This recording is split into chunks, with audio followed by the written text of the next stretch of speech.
मुझे एक बात बताइए, आप इतने वरिष्ठ वकील हैं, आपने एक चुनाव लड़ा हिमाचल प्रदेश में, अभिषेक मनु सिंघवी से चूक कहाँ हो गई? अभिषेक मनु सिंघवी से चूक मिनिमल हुई है, न्यूनतम, नहीं के बराबर हुई नहीं। चूक 2-3 जगह हुई है, इसमें कोई दो राय नहीं है कि कांग्रेस के मैनेजमेंट में चूक है। इसमें मैं किसी का नाम नहीं लेना चाहूँगा, लेकिन अपने बहुमत अपनी सरकार के प्रदेश में हमको ऐसा नहीं होने देना चाहिए। इसमें कोई दो राय नहीं, तो छुपाने की क्या बात है। लेकिन ये प्रश्न पहले किससे पूछना चाहिए? उन लोगों से जिनके चाल चरित्र चेहरा आपने नंगा देखा। मैं वहाँ पर पहली बार ज़िंदगी में गया, मतलब ज़िंदगी में पहले भी गया हूँ मैं पर्यटक के रूप से, लेकिन पहली बार इस विषय में गया मैं 10 दिन पहले। सब लोग, एक एक व्यक्ति मेरे से मिला, कई परिवार द्वारा के साथ मिले, उन्होंने आश्वासन दिया। उसके बाद 4-5 बार मिले। उसके बाद उसके प्रीवियस दिन जब चुनाव होता है उसके पहले एक औपचारिक रूप से डिनर होता है, उसमें मिले। कुछ लोगों ने हमसे शराब मांगी जो सर्व होती है ऑफिशियल होटल में, कुछ लोगों ने ड्रिंक मांगी, कुछ लोगों ने खाना नॉन वेज मांगा, कुछ ने वेज मांगा। उसके दिन अगले दिन सुबह जिस दिन वोटिंग होती है ब्रेकफास्ट पे आए। तो अब इसका क्या कह सकता है कोई आदमी? अगर आपका चारित्र चेहरा चाल ऐसी है तो मैं समझता हूँ कि कोई भी नहीं जीत सकता। और एक चीज मैं विधायकों की बात कर रहा हूँ, इन 9 की बात कर रहा हूँ। लेकिन आप समझती हैं कि 9 के 9 प्यार की वजह से गए वहाँ पर, या अचानक इनका एक इतना ज़बरदस्त आइडियोलॉजी बदल गई? हम सब जानते हैं कि कौन सा लुब्रिकेंट है जो इस गाड़ी को चलाता है।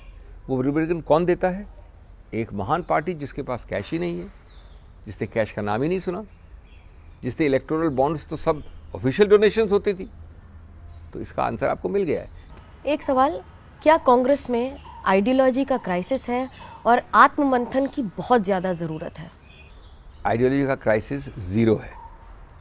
अगर हम आज आइडियोलॉजी पे कॉम्प्रोमाइज़ कर देते तो शायद हमारी बढ़ोतरी होती है। ये तो सिर्फ इसीलिए है कि कांग्रेस अपनी आइडियोलॉजी पे कॉम्प्रोमाइज़ नहीं करती है कि कुछ क्षति हुई है उसकी। अगर हम जिस प्रकार से बीजेपी फ्लेक्सिबल होती है, बीजेपी अपनी आइडियोलॉजी की बहुत बात करती है, बीजेपी में कोई आइडियोलॉजी है ही नहीं। वो हर चीज़ में फ्लेक्सिबल है, हर चीज़ में कॉम्प्रोमाइज़ करते हैं। जहाँ तक आपका सवाल है दूसरा कि अब क्राइसिस है, निश्चित रूप से आप क्राइसिस शब्द इस्तेमाल कर सकती है। जिस पार्टी के नंबर गिरे हैं उसको आप वो कह सकती हैं।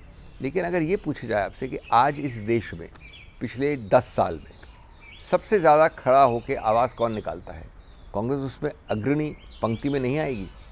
लेकिन इस पर मैं ये पूछना चाहती हूँ, और लोग नहीं, और लोग भी खड़े हमारे साथ, लेकिन अग्रणी पंक्ति पे है।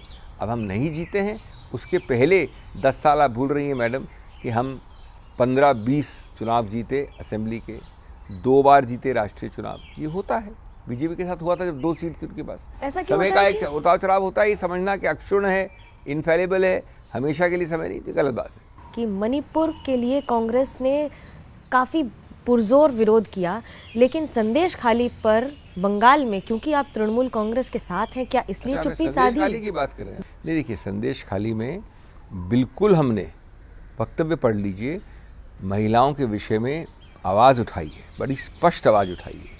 संदेश खाली में जो FIR लॉन्च हुई हैं, ये बताया नहीं जाता है, उसमें कई लोग गिरफ्तार हुए हैं।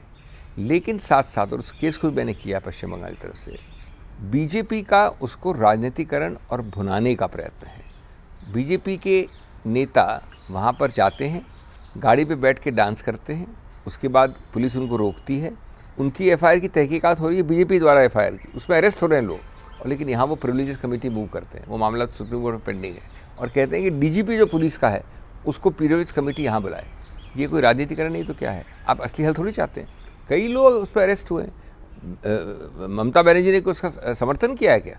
ममता बनर्जी ने खंडन किया पूरी तरह से। लेकिन अगर आप वहाँ की चलने देने की व्यवस्था, अगर आपका उद्देश्य है कि मैं राष्ट्रपति शासन लगा दूँ, आपका उद्देश्य है कि मैं कुछ वहाँ पर एक राजनीतिक बनाऊँ, तो फिर तो गलत है ना। एक सवाल, एक बड़ी मशहूर फिल्म का डायलॉग है कि सरकार उनकी है, सिस्टम हमारा है।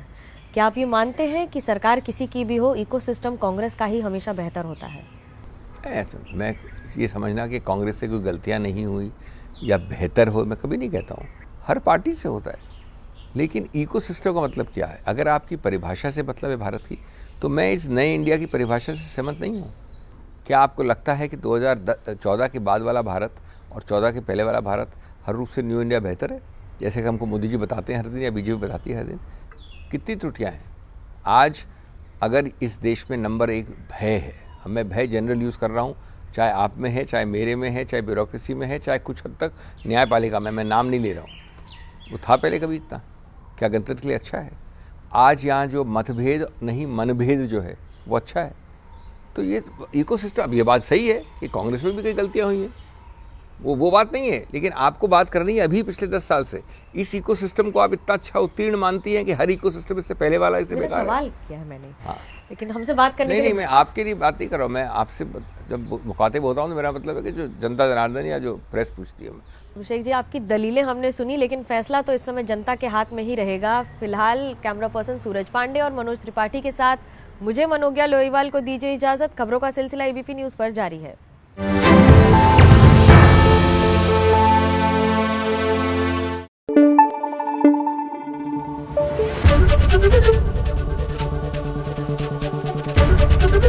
एबीपी न्यूज आपको रखे आगे।